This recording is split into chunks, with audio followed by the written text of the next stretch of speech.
Joel Castel, la plataforma es suya. Gracias, doctor Céspedes, es muy gentil.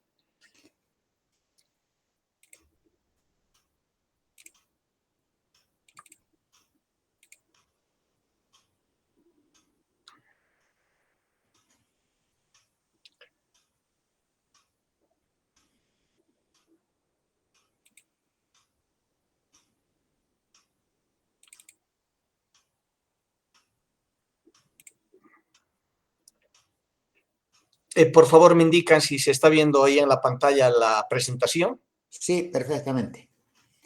Ya, gracias. Muy buenos días, a todos los participantes en este diplomado.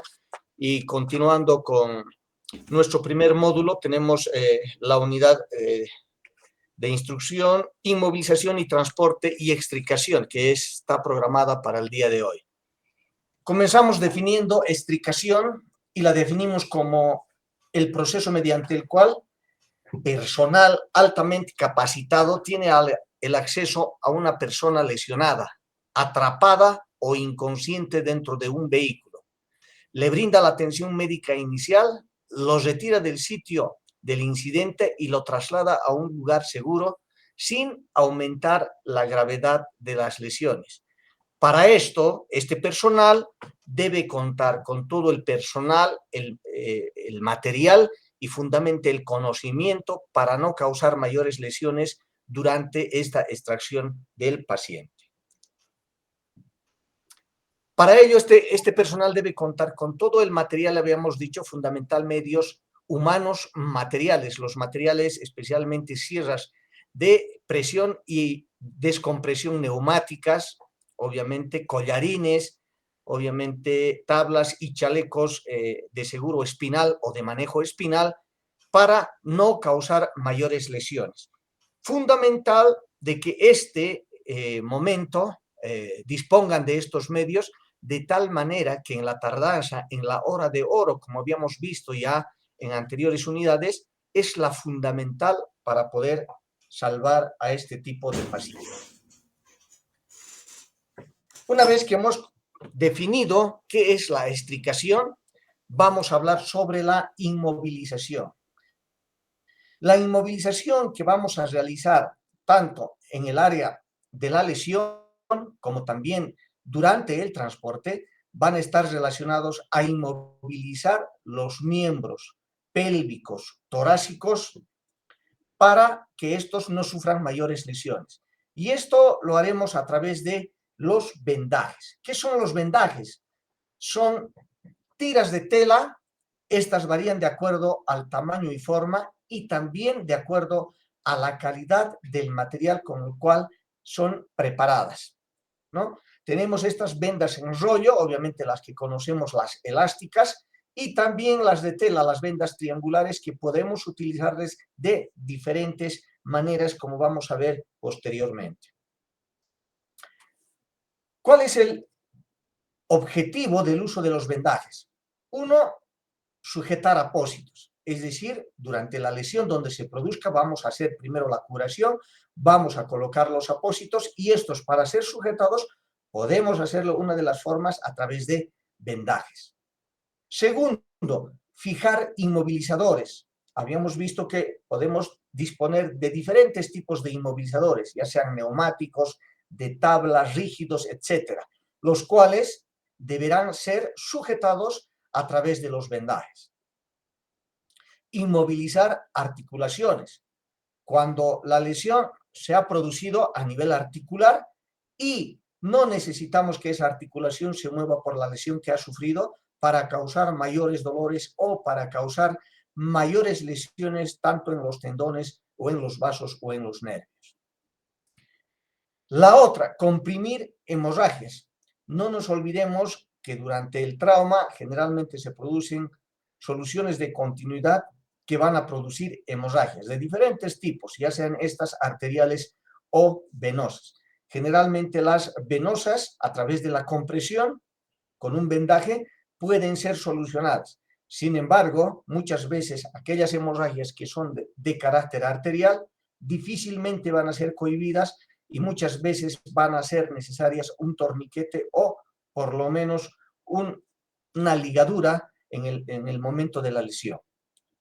Y finalmente, proteger zonas del cuerpo. Proteger zonas del cuerpo, ¿cuándo? Cuando obviamente tenemos una solución de continuidad y para que ésta no sea infectada, podemos hacer uso de los vendajes para que ésta no pueda contaminarse con el material circundante.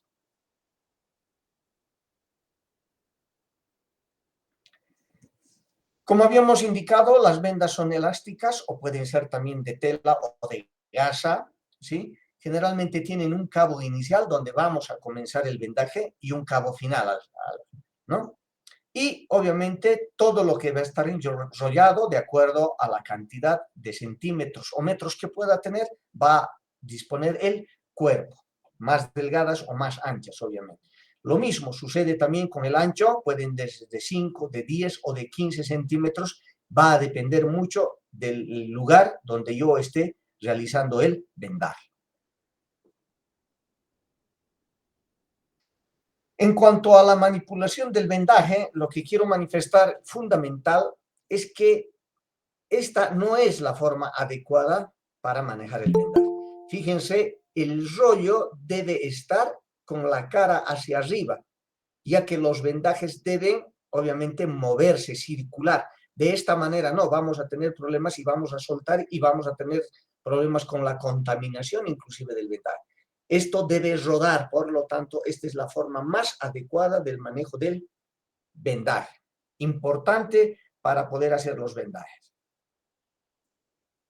Cuando estamos hablando de vendas triangulares, habíamos dicho que pueden tener múltiples usos. Se pueden realizar vendajes en diferentes partes del cuerpo, en la mano, en el codo, en el brazo, en la pierna, utilizándolo como cabestrillo muchas veces en lesiones de los miembros torácicos, o finalmente doblado o extendido también. Las diferentes formas, y va a depender también de la cantidad, del tamaño y del uso que nosotros queremos darle a este tipo de vendajes.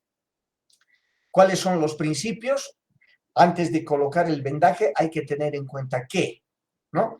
Retirar anillos, brazaletes, relojes, collares, etcétera, del organismo.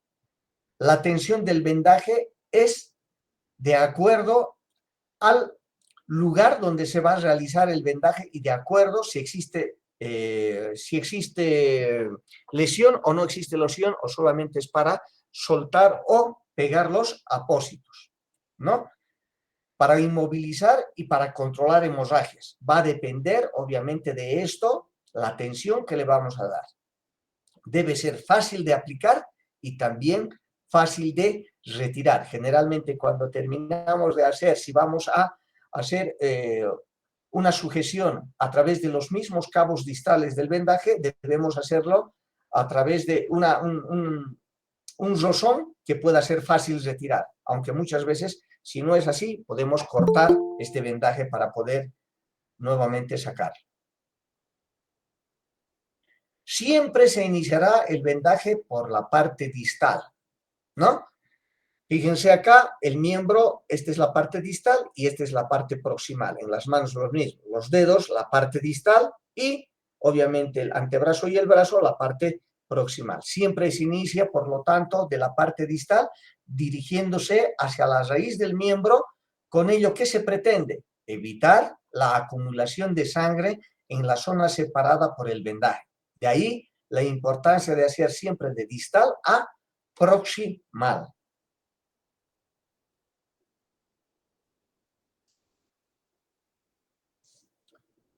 El vendaje debe ser aplicado con una tensión homogénea, es decir, no podemos hacer mayor tensión en algunos tramos y menor tensión en otros. Va a depender de la aplicabilidad de una tensión homogénea para que este vendaje sea firme y se quede. Muchas veces pueden ser en miembros inferiores donde necesita movilizarse y obviamente si no hacemos una tensión homogénea, esta puede caerse o no puede servir, ¿sí? Permanentemente chequear la temperatura, sensibilidad y coloración de la piel, ¿no? Muchas veces habíamos manifestado que tensiones superiores a lo permitido pueden cortar la circulación, ya sea venosa o arterial, y tener problemas de necrosis. Por lo tanto, la sensibilidad y el llenado capilar, especialmente en miembros distales, es importante para mantener una adecuada circulación tanto venosa como arterial.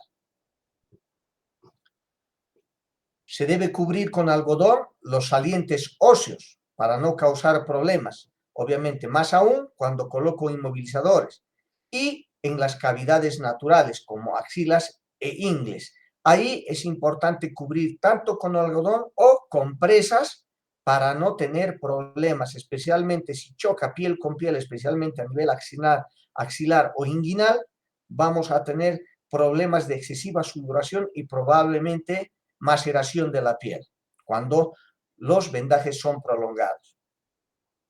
Siempre se procurará vendar en posición funcional, ni el miembro que esté hiperextendido o hiperflexionado.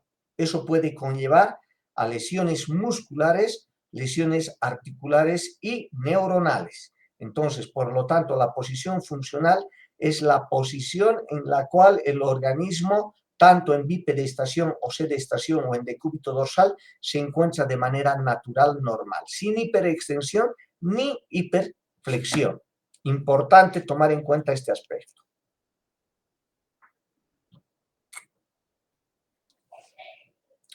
El extremo final de la venda, como habíamos manifestado, se puede sujetar por distintos sistemas, ya sea con un esparadrapo, ¿sí?,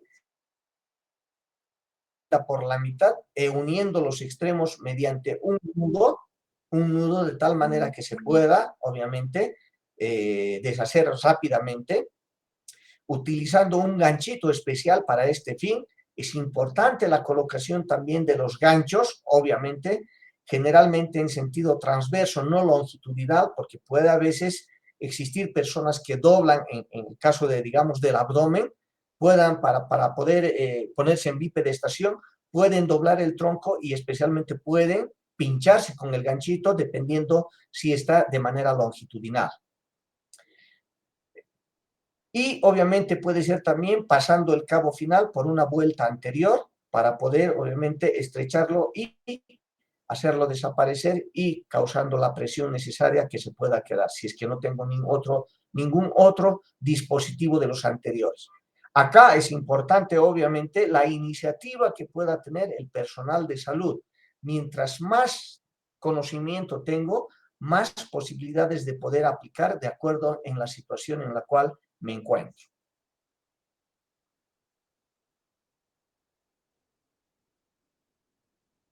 Vamos a ver los distintos vendajes, que estos los vamos a hacer también en la clase práctica. Para ello necesitamos obviamente vendas de distintos tipos de tamaño para poder hacer la clase práctica. Esta se usa para fijar el extremo inicial y final de una inmovilización. Generalmente fracturas de coles, que son a nivel de la muñeca, para fijar un apósito, también para controlar hemorragias. Sencillo, la aplicación obviamente es de manera circular. Cuando estamos hablando de un vendaje en espiral, obviamente ya se usa para sujetar gasa, apósitos o férulas en el brazo, antebrazo, mano, muslo, pierna. Sin embargo, para realizar este tipo de vendaje, obviamente el vendaje ya mueve, ya sea en sentido de proximal de distal a proximal, variando de 1 centímetro en 1 centímetro o de 1 centímetro en 1,5 centímetros para ir aplicándose en mayor extensión del brazo, del antebrazo o de la pierna. Aquí ya estamos observando que la venda ya no es circular en un solo sentido y en un solo lugar, sino se va moviendo de 1,5 centímetros en 1,5 centímetros para ir aplicando mayor superficie. Estamos hablando ya de un vendaje espiral. También tiene la misma intención, los mismos objetivos, para sujetar gasa, sujetar apósitos o férulas en brazo, mano, antebrazo, muslo, pierna. Sin embargo, este tipo de vendaje está alejándose de distal a proximal y nuevamente de proximal a distal, haciendo un vendaje en espiral. vendaje en 8. Este vendaje en 8 es famosísimo para poder hacer vendajes en antebrazo, en codo especialmente, o también vendajes cuando tenemos fracturas a nivel de escápula, ¿no? En escápula se utiliza bastante este tipo de vendajes para inmovilizar al paciente, ¿no? Articulaciones de tobillo, de rodilla, de hombro, codo, muñeca, ya que permite a estas tener una cierta movilidad. Como les dije, en fracturas de clavícula son importantes este tipo de vendajes para poder inmovilizar al paciente. Muchas veces solamente con esta inmovilización, si es que estas fracturas no están desplazadas, y una buena dieta rica en calcio, obviamente pueden curar en 21 días, 21 hasta 30 días, ¿no? Va a depender obviamente de la alimentación que pueda dar. Sin embargo, si estas fracturas son desplazadas, eminentemente tienen que ir con otro tipo de procedimiento quirúrgico. Aquí tenemos otros vendajes en 8, obviamente a nivel de tobillo, fíjense, para darle cierta movilidad a nivel del talón para que el paciente pueda movilizarse.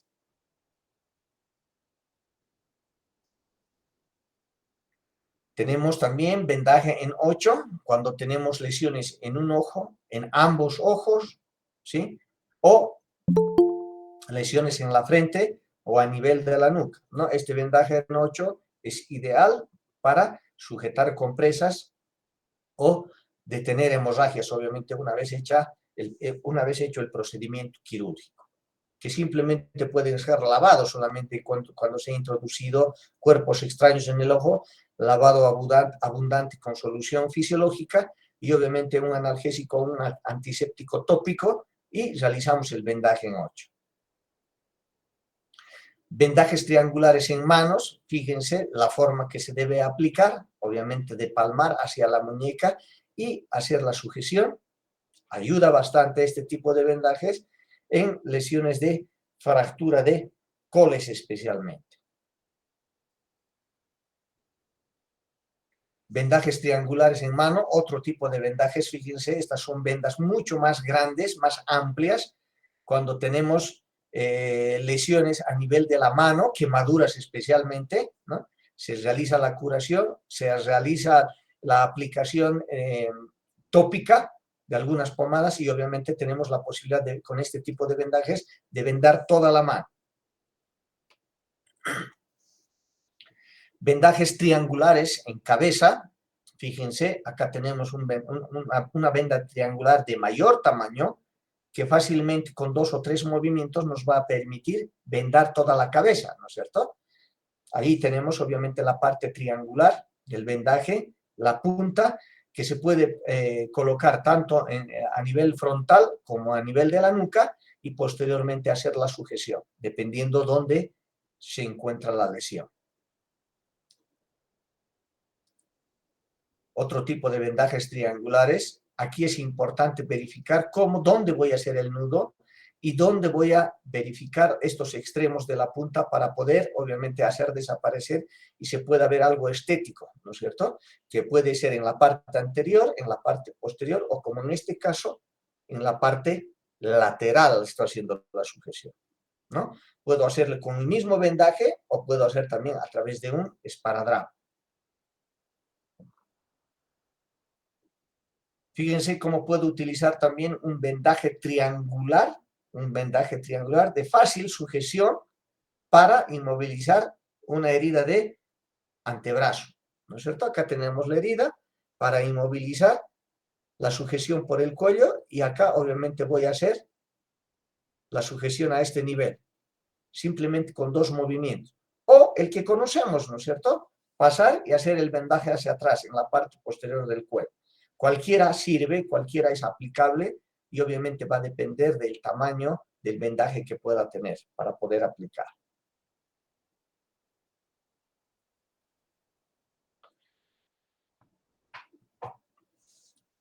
Si hasta acá hay alguna pregunta, porque esta la vamos a hacer también de manera práctica, tenemos la última clase va a ser una práctica Para ello vamos a tener la necesidad de disponer de dispositivos. Los que tengan algún vendaje pueden llevar también, si es que no tenemos allá en la clase práctica, vamos a ver, y vamos a llevar algunos inmovilizadores también que podamos conseguir. ¿Hasta acá está todo claro, por favor?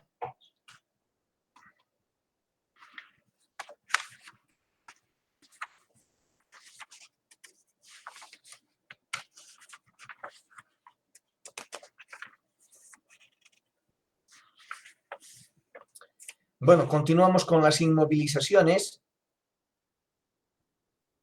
y la definimos como el procedimiento para disminuir o restringir los movimientos de cualquier parte del cuerpo que no se encuentra en su estado normal. Asumimos en todo tipo de trauma que las lesiones, fundamentalmente de tipo cervical, son las más importantes que hay que tomar en cuenta. De ahí que tenemos obviamente diferentes tipos de inmovilizadores, sin embargo es importante tenerlos y en el caso de no tenerlos, por lo menos pedir o disponer de los más elementales de manera que podamos acudir con presteza para el auxilio de este tipo de pacientes. El objetivo de las inmovilizaciones es fundamentalmente la analgesia. Ustedes saben cuando tenemos huesos, articulaciones o musculoesqueléticas o de tipo nervioso, ¿sí? La movilización es la que produce, obviamente, dolor. Por lo tanto, mediante una inmovilización adecuada voy a causar una analgesia que me va a permitir trasladar o llevar a ese paciente sin mucho dolor, ¿no? Prevenir mayor daño de los tejidos lesionados. Habíamos manifestado muchas veces en fracturas abiertas, ¿sí? Con lesiones ya de huesos, obviamente el hecho de movilizar a este paciente o tener bastante movimiento de esa articulación o de ese sector lesionado puede causar mayores lesiones, tanto de músculos, tanto nervios o vasos, arteriales o venosos. De ahí su importancia para la inmovilización. Mantener una reducción de una lesión mientras se lleva a distancias superiores. No nos olvidemos, en el caso de que existan lesiones arteriales o venosas, durante el trayecto podemos tener un shock hipovolémico, en el caso de que no hayamos cohibido esa hemorragia. Por lo tanto, es importante una inmovilización adecuada.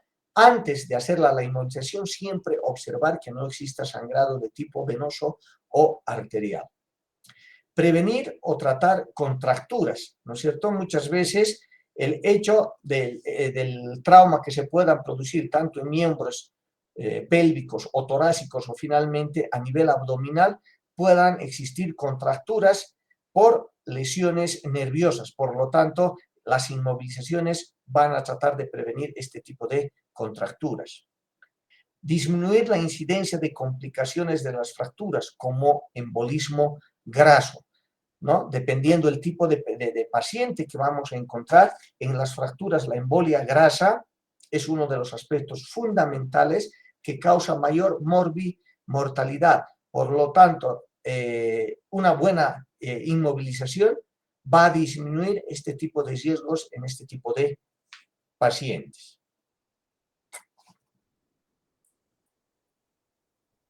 Tipos de inmovilizaciones. Tenemos externa, en primeros auxilios como las férulas, y en ortopedia, férulas y yesos fijadores y tracciones, ¿no? Ahora, fundamentalmente, están de moda los fijadores externos que se están utilizando, obviamente con los riesgos de complicación, porque si bien hacen una inmovilización adecuada desde el exterior, también tienen las complicaciones de poder infectar, de traer infecciones desde el exterior hacia el interior, ya que todo orificio que ingresa hacia el organismo tiene la fundamental complicación de la infección.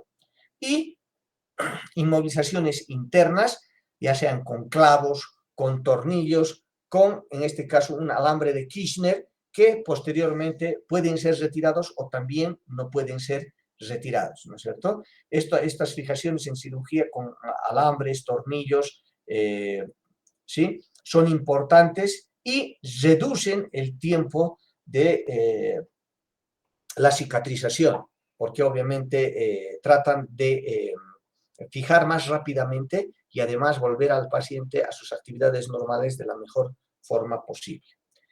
Como les digo, estos clavos o tornillos pueden o no retirarse después de haberse consolidado ya la fractura.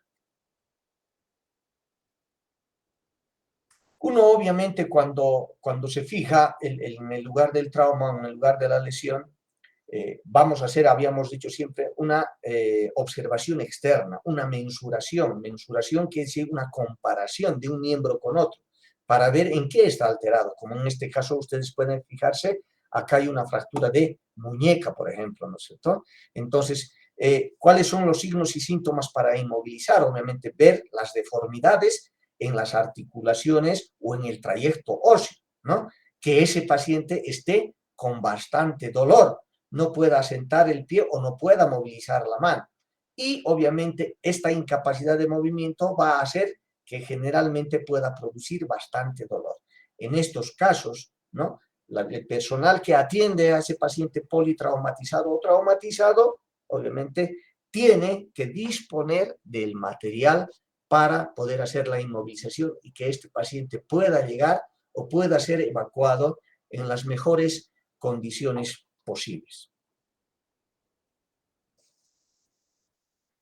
En todo tipo de inmovilización, volvemos a reiterar esto que ya habíamos visto en todas las unidades del primer módulo, ¿no? Los primeros auxilios y la valoración primaria, A, B, C. Hemos manifestado que solamente con una pregunta podemos hacer que ese paciente está con una adecuada vía aérea, está respirando y está con una adecuada circulación, ¿no? Eso es lo que tenemos que ver en cuanto a los traumas para hacer las inmovilizaciones. Llamar inmediatamente al servicio de emergencias médicas y pedir ayuda. En el caso de que nosotros nos encontremos en un hospital de primer nivel, debemos tener, obviamente, los teléfonos de los hospitales a los cuales, ¿sí?, por el servicio adecuado tenemos la capacidad de poder evacuar a estos pacientes. O sea, debo tener de mi hospital de segundo nivel y debo tener los teléfonos de mi hospital de tercer nivel, ¿no? Y yo, obviamente, debo saber si a ese paciente lo voy a evacuar directamente a un tercer nivel o a un segundo nivel. Porque muchas veces existen politraumatizados, 30 pacientes politraumatizados. Debo tener la capacidad para poder hacer un triaje. Triaje quiere decir clasificación, ¿no? Y como habíamos hablado en las anteriores unidades, es un término francés que ha derivado de la Primera Guerra Mundial, ¿no? Triaje, término francés, que quiere decir clasificación, para decir quiénes van a un hospital de primer, de segundo o tercer nivel. Como historia de la medicina, les puedo manifestar que en la Primera Guerra Mundial el que hacía el triaje o clasificación era el médico de mayor experiencia. Pero ese solamente tenía la función de decir, a este hay que evacuarlo para rescatarlo y que vuelva al frente por lo menos en un mes o en 2 meses. O a este directamente al puesto de clasificación de heridos o muertos, porque nos va a costar tiempo, nos va a costar material y nos va a costar, ¿cómo se llama?, mucho costo para poder evacuarlo y ni siquiera nos va a llegar, entonces directamente lo llevamos. Por eso es que el médico de mayor experiencia hace esta clasificación, ¿no? Y nosotros debemos estar capacitados para poder hacer esa clasificación y decir, este va al primer nivel, este va al segundo nivel o este va al tercer nivel. No es nomás de evacuar a los pacientes sin tener un conocimiento adecuado. Y obviamente después de hacer la valoración primaria que está relacionada a B, C, D, E, habíamos dicho, asegurar la vía aérea, respiración, circulación, valoración del déficit neurológico y exposición, siempre posteriormente se vuelve a realizar la valoración secundaria con estudios complementarios, se puede hacer radiografía, se puede hacer tomografía, se puede hacer resonancia, dependiendo la patología que estoy sospechando, dependiendo de de cómo estás recuperando este paciente, dependiendo si esos signos vitales se están estabilizando. Esa es una valoración secundaria que la realiza el personal de salud de manera permanente, ¿no? Hay que inmovilizarse en la posición en que se encuentra la lesión, obviamente para no causar mayores problemas, y trasladar a un médico asistencial dependiendo si necesita un primer, un segundo o un tercer nivel. Para ello debo realizar las coordinaciones y debo también indicar al personal de salud la medicación o los procedimientos que se hayan realizado. ¿Qué precauciones debo tener al realizar las inmovilizaciones? No intentar colocar el hueso. Habíamos visto, hay que valorar, ¿sí? Si se trata de una luxación, ¿sí? En el hecho de volver a colocar ese hueso en su articulación, puedo lesionar nuevamente vasos, tendones y puedo hacer mayores lesiones. Hay que saber de qué tipo de articulación estoy hablando. Algunas sí pueden ser reducidas, obviamente, con analgesia y sabiendo cómo debo hacer la tracción. ¿Sí? Primero hacia proximal, hacia distal, ¿sí? Después rotación para poder entrar, por ejemplo, en casos de articulaciones humerales, es importante saber la técnica. Por eso habíamos manifestado también que el conocimiento no tiene límites. Mientras más yo sepa, mientras más tenga conocimiento, obviamente voy a poder ayudar. Y esto fundamentalmente, ¿dónde? Donde no tengo otros especialistas. Cuando tengo especialistas, obviamente hago lo que se hace, lo que se llama control de tránsito. Derivo solamente a los pacientes como médico. Pero hay que saber a quiénes derivar y a quiénes solucionar su problema. No mover la parte afectada innecesariamente varias veces, ¿no es cierto? Ahí es el problema muscular, ahí es el problema nervioso, ahí es el problema de los vasos, tanto venosos como arteriales. Saber cuándo voy a mover, cómo voy a mover. Posteriormente vamos a ver con un ayudante, con 2 ayudantes, con 3 ayudantes. Mientras más ayudantes estén tanto en la escena del trauma, es mucho mejor para poder ayudar. No hacer masajes, obviamente, por el movimiento de los trombos o, obviamente, las embolias grasas. No untar pomadas en heridas abiertas, hay que saber dónde utilizarlas. No administrar bebidas embriagantes ni psicotrópicos. Los psicotrópicos, obviamente, saber quién los va a emplear y cuándo los va a emplear, ¿no? Entonces, hay que saber lo que uno está haciendo, las probables consecuencias y los probables efectos colaterales que se puedan producir al administrar estos psicotrópicos. Los materiales, habíamos dicho, dependen, obviamente podemos utilizar, hay desde los más rústicos, obviamente ahora hasta los más sofisticados, ¿no? Hay de madera, de metal, de alambre, de papel, de cartón, ¿sí? Obviamente va a depender del lugar también donde nos encontramos, porque como les digo, ahora ya están llegando inmovilizadores neumáticos que solamente inflas y obviamente el paciente ya lo inmoviliza, es excelente, pero no siempre se dispone de este material. En algunos lugares seguimos utilizando los listones, seguimos utilizando los alambres, seguimos utilizando las gasas, las compresas, ¿no? Para poder inmovilizar. Sin embargo, obviamente cada vez debemos mejorar, que ese es el propósito de todos. Algunos nos hemos quedado, digamos, con algunos inmovilizadores de hace muchos años que si bien sirven, pero bueno, hay que seguir cambiando, hay que mejorar las cosas. Hay inmovilizadores de cuello, ¿sí? Los inmovilizadores cervicales de diferentes tipos, ¿sí? Pero también hay inmovilizadores con los cuales yo puedo hacerlos y, obviamente, hacer de que ese paciente pueda salvarse. Fíjense, aquí solamente estoy utilizando un inmovilizador, haciendo una frazada, ¿sí? Doblándola y colocando una cinta, un inmovilizador, ¿no? Son inmovilizadores, obviamente, que uno va a disponer en el momento con la iniciativa, con el conocimiento que pueda tener y poder ayudar, ¿no? En un hecho de tránsito, muchas veces, obviamente, en alguna localidad, o finalmente, donde no exista ninguna localidad, voy a poder disponer de frazadas, voy a poder disponer de cintas y con eso tengo que inmovilizar a ese paciente para poderlo evacuar, porque no siempre van a llegar el personal de bomberos, el personal de salud, con todos los medios. Y ni siquiera llegando no van a disponer de todos los medios. Por ahí, de ahí es la importancia del conocimiento para la inmovilización. Ahora tenemos inmovilizadores cervicales, inmovilizadores de cabeza, inmovilizadores espinales, ¿sí? Tanto chalecos espinales, tablas espinales, hay de diferentes tipos, como vamos a ir viendo posteriormente.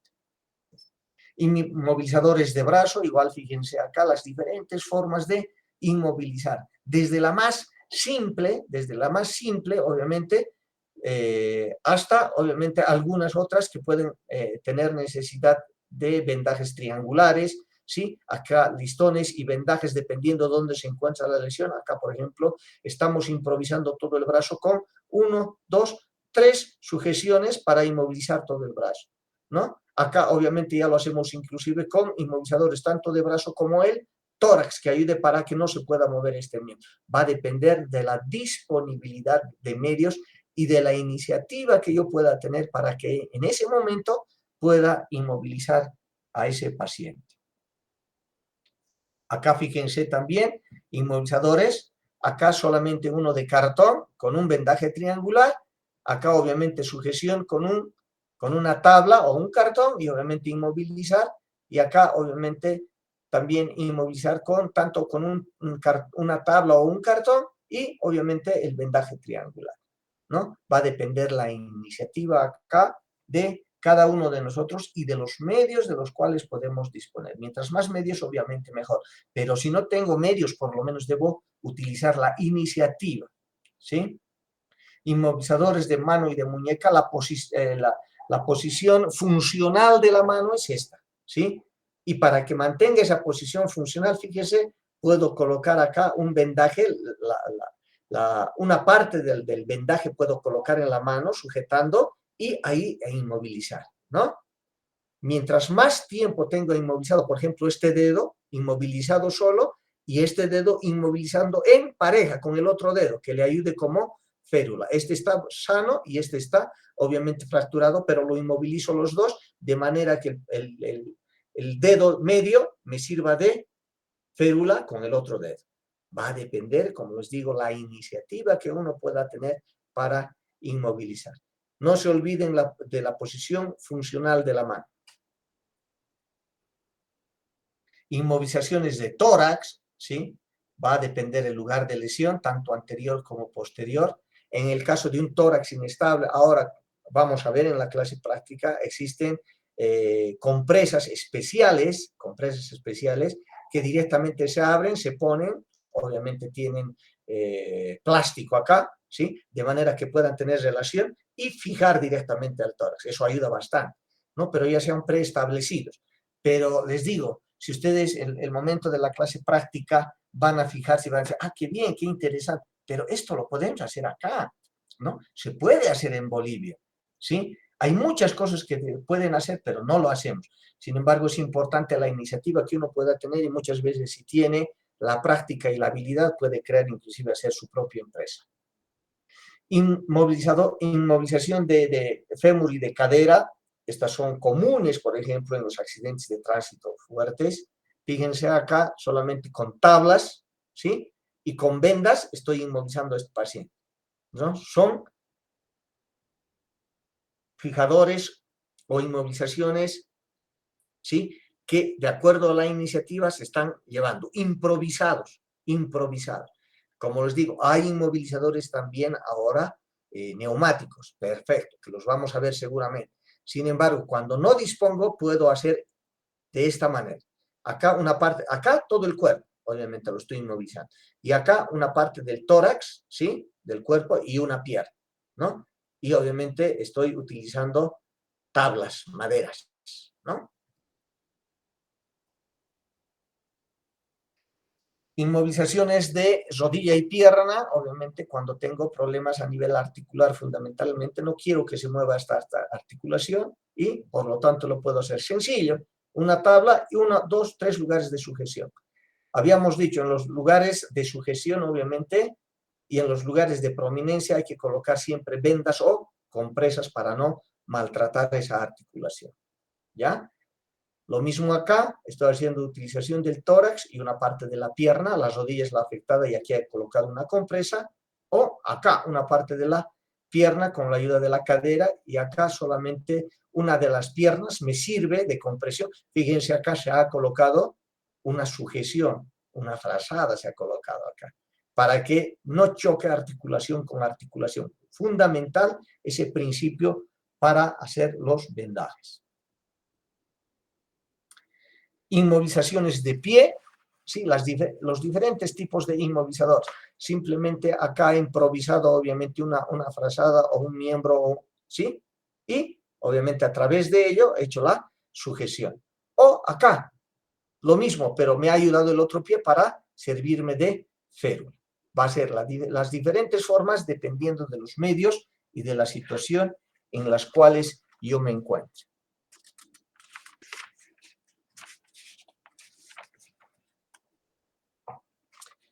Hasta acá, si tenemos alguna pregunta, por favor.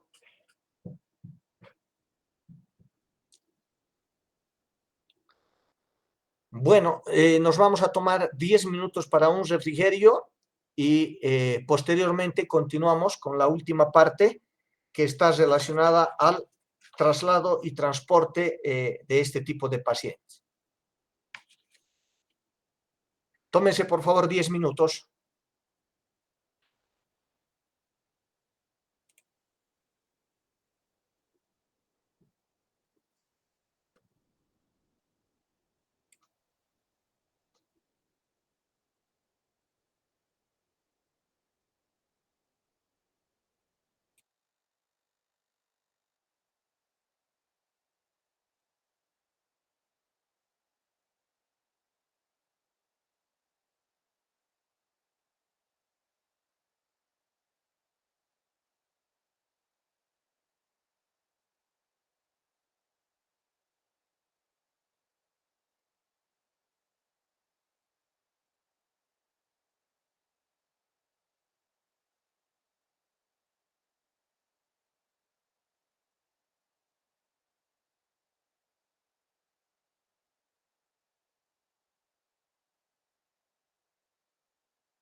Muy bien, continuamos con nuestra unidad del día de hoy. Si se escucha, por favor, y se ve la pantalla, si alguien me confirma.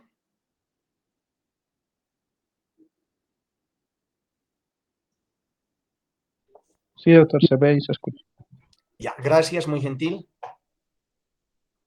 Bueno, entonces, ¿qué complicaciones podemos tener de las inmovilizaciones? Esto es importante saber. Por eso es importante la evaluación una vez que hemos hecho una inmovilización. Necrosis por compresión excesiva, ¿no? De esto tenemos muchos ejemplos, muchos casos. Una inmovilización por más de, o sea, excesiva, por más de 4 horas puede causar necrosis, dependiendo si he hecho la evaluación o no, a la media hora, a la hora o puede ser inclusive hasta las 2 horas. Más allá de las 4 horas puede producir ya necrosis, obviamente con complicaciones para este paciente. No solamente a nivel de la piel, sino también musculares y obviamente neurológicas fundamentalmente, ¿no? De ahí la importancia de la evaluación del llenado capilar, de los pulsos que puedan tener los miembros, sea pélvicos, sea torácicos, ¿no? Ampollas por roce, ¿no? De ahí las prominencias óseas, que hay que colocar siempre un vendaje o algodón para poder hacer, obviamente, la compresión del vendaje. Debe ser un vendaje que generalmente sea con la misma tensión a nivel de toda su trayecto. Puede haber rigidez articular por mala inmovilización y o demasiado tiempo de inmovilización, ¿no? No se olviden que las articulaciones inmovilizadas más allá de la semana, obviamente pierden generalmente su irrigación adecuada y por lo tanto va a costar hacer nuevamente su movimiento. Para esto es necesario realizar medicina física y rehabilitación por un buen tiempo, ¿no? De tal manera de no forzar, por ejemplo, el movimiento. Uno se asusta y quiere hacerlo de inmediato, la movilización como si fuera lo normal. Entonces eso es muy perjudicial. Dificultad respiratoria por compresión excesiva del tórax, ¿sí? No se olviden que antes es importante saber, y algunos todavía hasta ahora lo siguen haciendo, en fracturas costales hacen inmovilización del tórax. Ya no se realiza esa inmovilización del tórax en el último consenso de los cirujanos torácicos. ¿Por qué? Porque obviamente esa compresión que se realizaba a nivel del tórax, lo que hacía era que no se realicen movimientos inspiratorios y expiratorios adecuados, ¿sí? Y se producía una neumonía por falta de inspiración y expiración, eliminación adecuada de todo el aire inspirado y expirado, que es lo normal. Entonces, cuando haces compresión del tórax, no haces la eliminación adecuada del aire inspirado y, por lo tanto, una neumonitis por falta de movimiento. Entonces, de ahí la importancia ahora de que no se realiza vendajes a nivel del tórax. Lo que se debe hacer es buena analgesia, porque obviamente va a haber movimientos de inspiración y expiración. Y si hay costillas fracturadas con desviación, con desviación de los huesos, obviamente ahí está indicado hacer. Ahora se colocan fijadores, plaquitas con tornillos, que es mucho más fácil, y obviamente la recuperación también prolonga en estos tiempos, ¿no? Y fracaso de misión asignada por vendaje inadecuado, ¿no? He colocado un mal vendaje, o sea, no he hecho obviamente la compresión adecuada, se puede chorrear, o no está sirviendo adecuadamente y más bien en vez de ser una ayuda puede ser una dificultad. Estas complicaciones es importante verificarlas. Hemos tenido en el caso, por ejemplo, de los que colocan yesos, está bien, sabemos colocar yesos, nos han enseñado en la práctica médica colocar yesos, pero si lo hago sin un adecuado colchón de algodón y hago demasiada compresión, ha habido muchas veces necrosis y que han llegado a la amputación. De ahí su importancia de estas inmovilizaciones, ya sean mediante férulas, mediante yesos, etcétera, etcétera.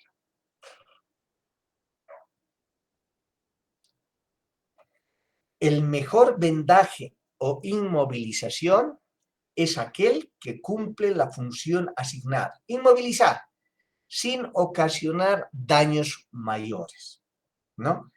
El hecho de mover demasiado, debo saber si es una fractura expuesta, ¿sí? Donde hay huesos que probablemente su movilización va a ser ruptura de músculos, de nervios, ¿sí? O de vasos sanguíneos, es preferible tratar de inmovilizar lo menos posible, ¿sí? No tratar de colocar nuevamente a su posición normal. Debo hacer una evaluación adecuada, ¿no? En la primera condición del personal de salud es no hacer daño, más bien ayudar en cuanto al dolor, en cuanto a la inmovilización y la evacuación. Hablamos de traslados y transporte de pacientes. Y aquí tenemos una diferencia fundamental, ¿sí? Del traslado y del transporte. Cuando estamos hablando del transporte, son todos aquellos procedimientos utilizados para desplazar el cuerpo de un lesionado de un lugar a otro, utilizando diferentes medios de transporte. Ustedes fíjense acá, tenemos una ala rotatoria, como son los helicópteros, ¿sí? Tenemos ambulancias, vehículos de 4 ruedas, o finalmente transporte de ala fija, como son los aviones o avionetas. En nuestro medio ya existe, por ejemplo, una empresa privada de transporte de enfermos, que obviamente hay que hacerle un contrato y te lo hacen de un lugar a otro, tiene ya los medios adecuados, por lo menos en eso hemos avanzado. Evidentemente, tal vez no tenemos todavía, sí tenemos también una empresa privada de alas rotatorias, de helicópteros. Esto es para lugares, obviamente, inaccesibles, ¿no? Obviamente, pero que por lo menos disponga de un helipuerto o un helipuerto ocasional, improvisado, digamos, ¿no? Tiene el de alas rotatorias tiene mayores posibilidades de llegar a lugares que, por ejemplo, el de ala fija, que necesita generalmente un aeródromo, ¿no es cierto? Ahí la diferencia, y eso es importante tomar en cuenta. ¿Dónde puedo utilizar? Inclusive ni siquiera los vehículos de 4 ruedas pueden tener acceso a algunos lugares donde pueden tener los de ala rotatoria. De ahí su importancia de poder disponer de este tipo de transportes. Entonces, transporte son todos aquellos procedimientos utilizados para desplazar el cuerpo de un lesionado de un lugar a otro. Eso es transporte. Y traslado, ¿sí? Es el conjunto de procedimientos o técnicas manuales de desplazamiento del lesionado de un sitio a otro. Por ejemplo, si ha sucedido un accidente, el traslado será llevarlo desde ese lugar donde lo dejó a ese paciente o a ese lesionado el accidente hasta el lugar donde lo van a transportar, ¿no? hasta el lugar donde lo van a trasladar. Eso es, ahora, este traslado obviamente requiere, ¿sí? Requiere de algunas técnicas improvisadas fundamentalmente, ¿no es cierto? ¿Cómo lo voy a sacar? Ahora, hay posibilidades en el momento del accidente de que el mismo personal pueda trasladar a ese lesionado de un lugar, los que están bien, los que generalmente se salvan y no tienen ninguna lesión. Sin embargo, obviamente, los que están lesionados van a esperar que los que están bien los trasladen de un lugar a otro para poder ser después transportados, ya sea en ambulancia, en helicóptero, en avioneta, etcétera, etcétera. Aquí el traslado es fundamental para poder sacar o rescatar, ¿no? Este traslado puede ser ya sea de manera improvisada, como quieran llamar, artesanal o casera, ¿no? Desde lo más elemental para poder sacar, como en este caso, estamos viendo el traslado de un paciente con un solo rescatador, ¿sí? No tengo otra alternativa que si tiene posibilidades de agarrar al cuello o finalmente colocar y sacar, ¿no? Inclusive puedo atar las manos para sacar ese trecho, ¿no? Este está inconsciente. Puedo atar las manos, hacer una especie de cabestrillo acá, entre las dos muñecas, y obviamente hasta sacarlo al lugar donde ya pueda ser transportado el paciente. Acá ya tengo con dos ayudantes, ¿sí? Con dos rescatistas. Fíjense, puedo utilizar una silla, ¿sí? Acá también es importante la mecánica de aquellos pacientes que están, obviamente, rescatando, ¿no? No lesionarse también, ¿no? Y acá, esta silla que se puede improvisar entre los miembros torácicos de los dos rescatistas, ¿no? Esa es la forma, obviamente, más adecuada de agarrar. Hay otras formas también, ¿sí? Sin embargo, la menos dura para lesionarse es la más utilizada.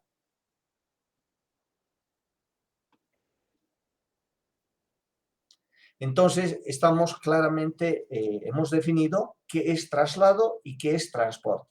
Traslado para sacarle desde el lugar del accidente hasta el lugar donde lo van a transportar. Y transporte utilizando los diferentes medios, ya sea ambulancias, helicópteros, ¿sí? O aviones de alas rotatorias, se llama de ala fija, donde a partir de ese lugar llevarán a un segundo o a un tercer nivel, dependiendo, ¿no?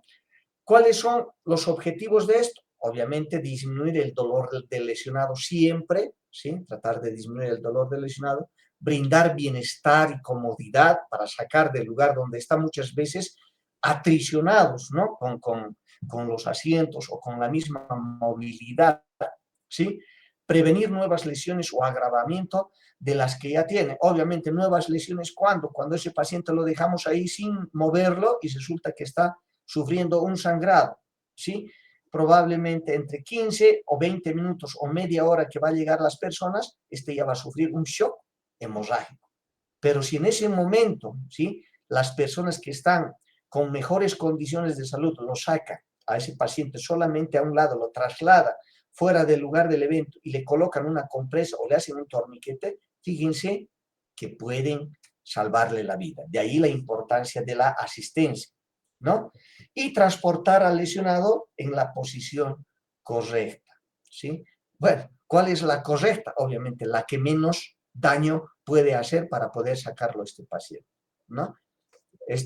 Nuevamente, ¿no? Hay que fijarse, un solo rescatista, la forma adecuada, ¿sí? Con dos rescatistas, la forma adecuada, ¿no? Va a depender obviamente de la improvisación, de la manera artesanal que pueda hacer o finalmente los medios caseros que pueda disponer para poder trasladar a este paciente y posteriormente evacuarlo. ¿Qué consideraciones hay que tener en ese momento de la lesión? Hay auxiliadores, tengo 1, 2 en el lugar de la lesión. ¿Quiénes están bien? Obviamente esa persona muchas veces, el personal de salud, si tenemos la suerte que haya sido el personal que esté indemne, que no tenga ningún otro daño colateral, es el que pone orden, ¿sí? Es el que pone orden, dice, oiga, venga usted, ayúdeme, usted puede todavía, ¿no? ¿Sí? Trata de calmar los ánimos en el resto de pacientes que están choqueados, ¿no?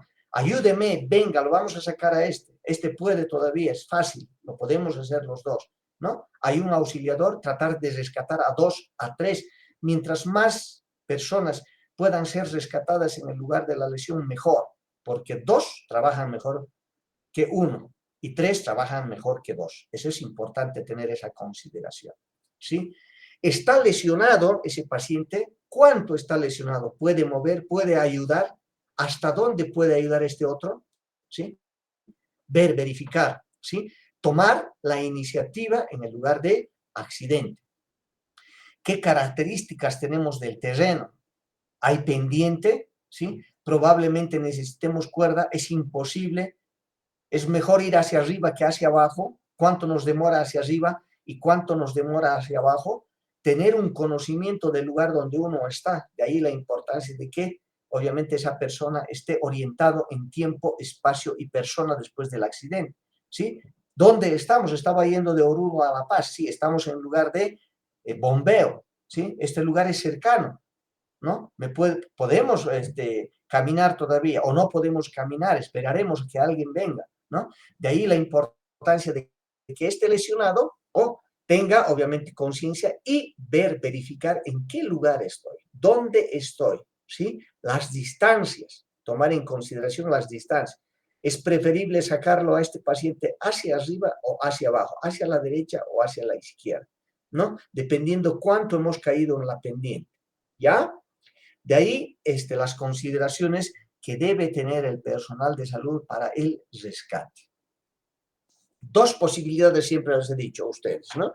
Uno, que se encuentren en la escena donde como accidentados están, y la otra, haciendo el rescate ya sea como el personal de salud rescatista o también como el personal que va a recibir ese paciente después de ser evacuado. ¿Qué consideraciones debo tomar? La mecánica corporal consiste en la forma en que el cuerpo se mueve y conserva el equilibrio mediante el empleo eficiente de todas sus partes, ¿no? El equilibrio es fundamental para poder repartir fuerzas y los 2 rescatistas pueden cansarse lo menos posible, ¿no? Cuando estoy hablando de un solo rescatista, en la anterior diapositiva, por ejemplo, fíjense cómo reparte el peso adecuado del cuerpo para poder cansarse lo menos posible. Cómo los 2 rescatistas reparten la tensión del cuerpo para sufrir menos lesiones de los que se pueda hacer. De ahí es la importancia de la mecánica corporal para poder asistir no solamente al paciente, sino que el paciente también se pueda encontrar en confort en cuanto a su evacuación y su traslado hacia el lugar donde va a ser posteriormente evacuado.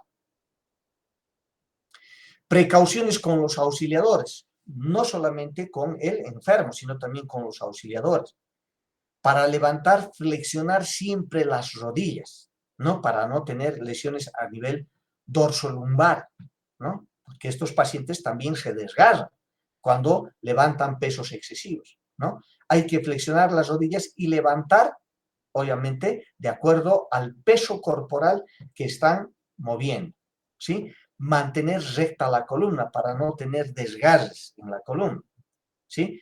Tener en cuenta los centros de gravedad para, obviamente, distribuir esas fuerzas y mantener buena base de apoyo, ¿no? Esto, nuestras colegas, nuestras licenciadas en enfermería o nuestros auxiliares en enfermería deben tomar en cuenta, porque muchas veces después de que ese paciente ha vuelto del quirófano, ¿no? Son las que, obviamente, trasladan al paciente y cambian de camilla a camilla. Hay que tener una buena precaución y una buena técnica para no tener mayores. Ese es el fundamental problema. Después es la columna dorsolumbar, donde ya tienen problemas y no pueden moverse. Entonces hay que tomar en cuenta para hacer una mecánica corporal y tener una buena base de apoyo para mover a estos pacientes. No solamente digo cuidado del paciente que se encuentra en el lugar del trauma, sino también de los que auxiliadores ayudan para no lesionarse.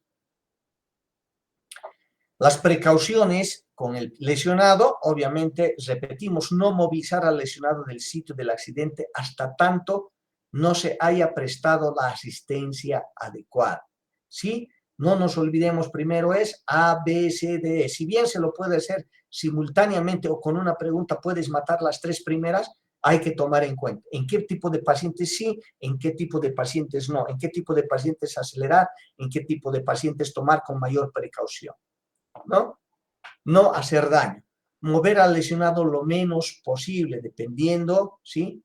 Los traumas que pueda tener, ya sea en miembros superiores, miembros inferiores, la legión cervical, la región espinal, el abdomen. Es importante verificar, tomar en cuenta todo lo que hemos visto, la cinemática del trauma, cómo ha sido el movimiento, ¿sí? Ha habido dos cuerpos en movimiento, uno solo en movimiento, ha sido atricionado, no ha sido expulsado, eso hay que tomar en cuenta. Asegurarse de impartir órdenes claras, ¿sí?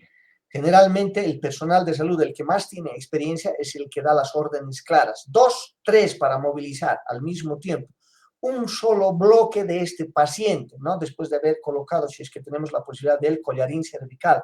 Si no tenemos esa posibilidad, mover todos al unísono al mismo tiempo. Las órdenes deben ser dadas claramente. A la voz de 3, movemos todos al unísono. Perfecto. 2, 3, listo.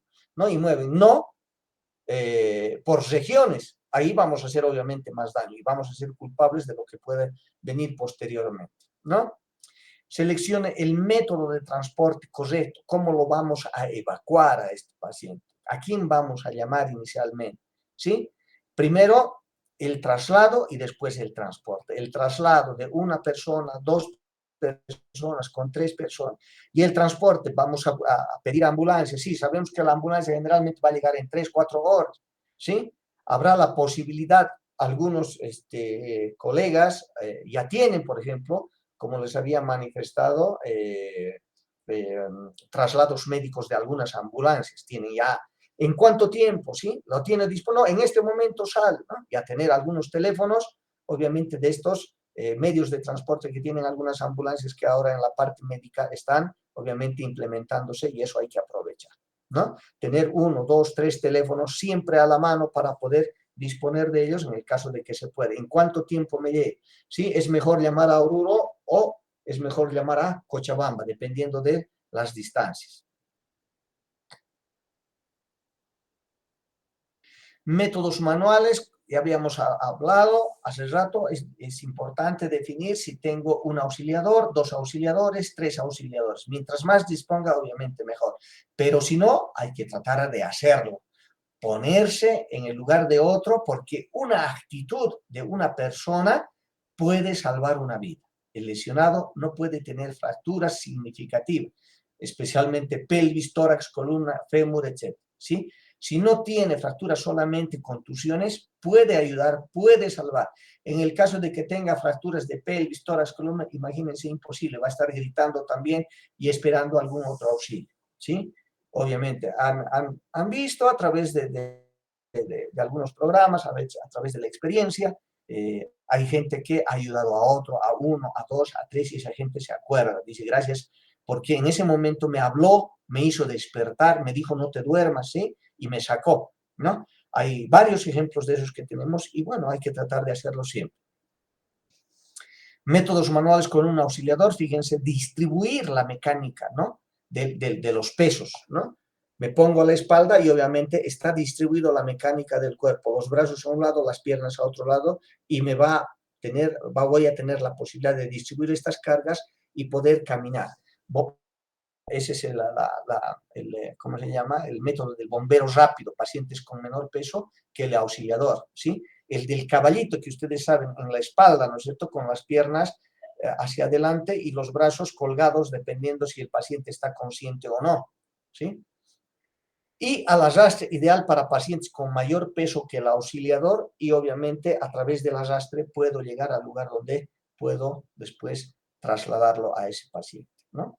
El bombero rápido, pacientes con menor peso que el auxiliador, el caballito cuando ambos son del mismo peso y al arrastrarlo cuando ese paciente no puedo levantarlo, obviamente, o voy a sufrir yo como auxiliador mayor presión o mayor desgaste, entonces es preferible al arrastre. Puedo colocar una lona, una frazada, digamos, sobre eso ese paciente y al arrastre, que es mucho más fácil para poder producir menos lesiones en el auxiliador.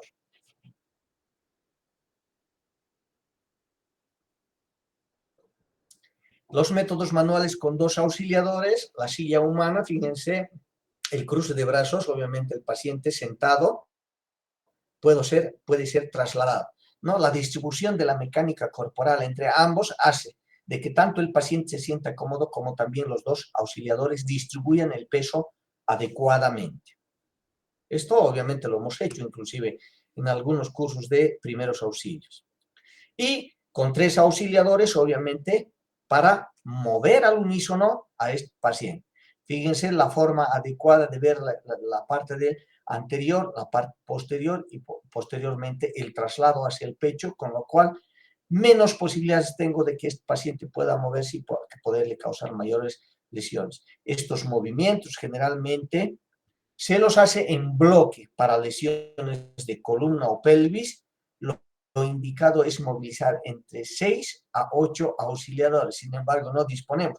Pero fíjense la forma de poder agarrar a este paciente y poder comprimir y poder sacar. Ya habíamos visto de que va a depender de la cantidad de auxiliadores que yo pueda tener, ¿sí?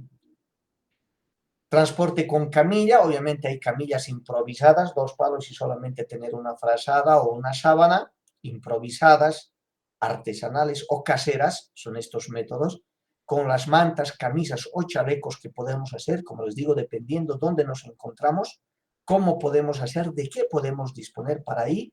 De ahí es importante la iniciativa que pueda tener el personal que está haciendo el rescate de este tipo de pacientes, ¿no? Obviamente tenemos también camillas plegables ahora, rígidas, inflables, tenemos diferentes tipos. El hecho es, les he dicho, ya sea como personal de salud, exigir por lo menos las condiciones mínimas con las cuales yo puedo tener este tipo de rescates, ¿no? Si no dispongo, exigir. Estas son plegables que ayudan bastante, fuertes, económicas y fáciles de doblar y fáciles de transportar, porque imagínense unas pesadas, ¿cómo las voy a transportar? ¿No? Hay lugares, obviamente, donde las profundidades son 50, 100, 150 metros, ¿sí? O son riscos, ¿no? Entonces ahí es importante tener este tipo y fijadores fundamentalmente para poder echar y cordones también para poder sacar a estos pacientes, ¿no? Estas son las rígidas, especialmente para traslado de pacientes, obviamente asegurando y sacando obviamente, de lugares muchas veces inaccesibles, con cordones. Aquí, obviamente, la sujeción del paciente va a definir para poder posteriormente estirarlo o sacarlo, ¿no? Estas camillas rígidas sirven especialmente para traumas espinales, son los adecuados para traumas espinales. Ya el personal de bomberos ya dispone de este tipo de camillas y eso es lo bueno. En el manejo de camillas, obviamente, si tengo yo una camilla en el lugar donde estoy trabajando, hay que saber cómo las abro, ¿no? Muchas veces ni eso nos percata. Ah, la camilla sí, está acá como parte del inventario. Pero la más utilizado, ¿cómo se abre? Estará oxidada, hay que volverla a abrir permanentemente, o si no, pedir que el personal de mantenimiento haga que estas camillas obviamente nuevamente se utilicen, ¿no? Si están encerradas, que las pongan en mantenimiento, ¿no? Probar la seguridad de la camilla. Han visto muchas veces, no tengo seguridad en la camilla, no levantan al unísono, inclusive se ha visto esto como parte de los heridos, por ejemplo, en los campos de fútbol, si no levantan al unísono se caen, ni siquiera, digamos, ahí tenemos la posibilidad de poder hacer la cosa de manera profesional, ¿no? La maniobra de la carga, ¿cómo la vamos a hacer? ¿Sí? Al unísono, ¿sí? 2 levantan, 2 utilizan, 2 recorren el cuerpo, ¿sí? Hay que asegurar al paciente con cintillos, ¿sí? Son los más adecuados, ¿sí? Con scratch solamente, no con cintas, hay que ver, ¿no? el levante y la marcha, cómo vamos a levantar y cómo vamos a ir al unísono cuando uno de la voz de mando diga solamente pie derecho, empezamos con pie derecho, porque después hay que coordinar también esos movimientos para no tener mayores lesiones. Se caen y ese paciente solamente tenía fractura de pelvis, ahora tiene de cráneo. Entonces es importante, ¿sí? Y la dirección de la camilla en la cual vamos a llevar. Parece fácil, pero si tengo yo la camilla, tengo el personal, esto debo hacerlo como parte del entrenamiento diario en el lugar donde me encuentro. En el caso de que, por ejemplo, hay desfibriladores en los centros ya de segundo nivel, los hay, sí, pero el momento que quieran utilizarlo, había estado descargado. Imagínense, y nos ha sucedido, ha pasado.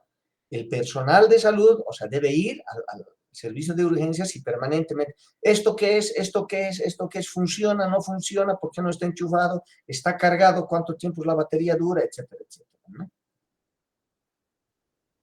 Idealmente, en ambulancia, disponer de una ambulancia, si no se dispone de esta, se utiliza un vehículo ancho donde pueda ir acostada en el suelo, sobre una cobija o camilla, ¿sí? Para eso utilizamos las frazadas, hacer parar una movilidad que está, obviamente, de buena voluntad, ¿sí? Que dice, sí, yo puedo llevarlo ya tanto en el asiento o en la parte posterior, ideal, obviamente, una camioneta, pero no siempre encontramos, y como podamos evacuar, si esa persona de buena voluntad, llevar, digamos, a los que sí pueden salvarse, a los que sí están más comprometidos. Los vehículos pequeños son útiles para lesiones leves que pueden ir sentados, obviamente, depender, ¿no? Este paciente lo mando, ya, que vayan dos sentados, pueden ir sentados. No, este no puede, necesita una camilla, ¿sí? Entonces, esperemos, llamemos, ¿no? Importancia también en el momento del lugar del accidente, ordenar quiénes van a ir en vehículo pequeño con el que pase y quiénes pueden ir en camión, camioneta, etcétera, etcétera. El personal de salud, la importancia, el conocimiento que pueda tener va a hacer que estos pacientes puedan ir ordenados y que puedan salvarse adecuadamente, ¿no? El transporte y traslado de las partes o miembros amputados, ¿sí? En el caso de disponer, ¿sí?, de solución fisiológica, hay que lavar el miembro amputado con solución salina, ¿sí? Colocar a una bolsa. Ahora, la mayoría de la gente, inclusive los vehículos tienen bolsas. Bolsita, inclusive para hacer la sección del vómito, lo tienen. Entonces, una bolsa, ¿sabes? Colocan el miembro lavado con solución fisiológica y colocan. Si no tienen para lavar, por lo menos así colocan y lo envían. Envolverlo en gasa o tela estéril, que a veces no hay, ¿sí?, humedecida o con solución salina.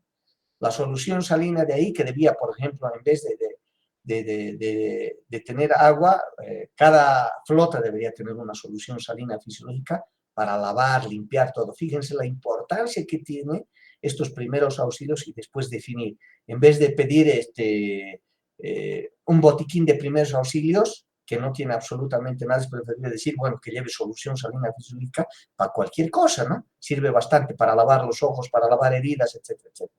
Introducirle una bolsa plástica o guante o finalmente un condón si es un dedo y mandarlo, enviarlo para que ese paciente pueda hacer, obviamente, se puede hacer un autotransplante, dependiendo las condiciones que llegue, dependiendo el horario, cuántas horas han sufrido, etcétera, etcétera.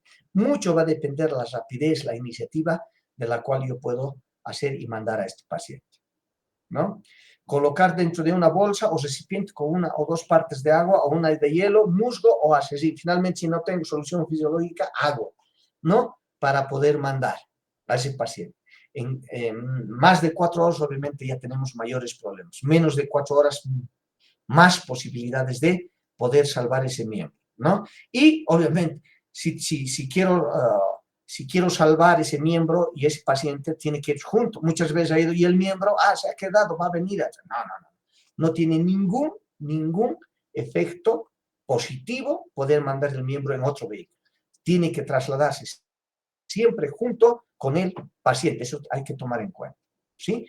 Bueno, hasta acá, gracias por su atención. Y si hubiera alguna pregunta, no solamente pregunta del tema, algún comentario, por favor, dispuestos para poder conversar con ustedes. Adelante, por favor.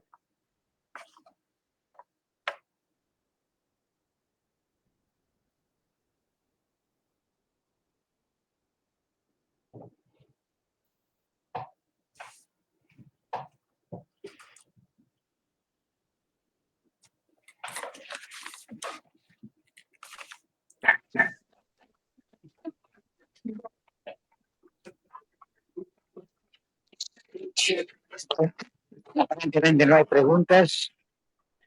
Entonces, de esta manera daríamos por finalizada la clase del día de hoy. Muchas gracias, doctor Castel.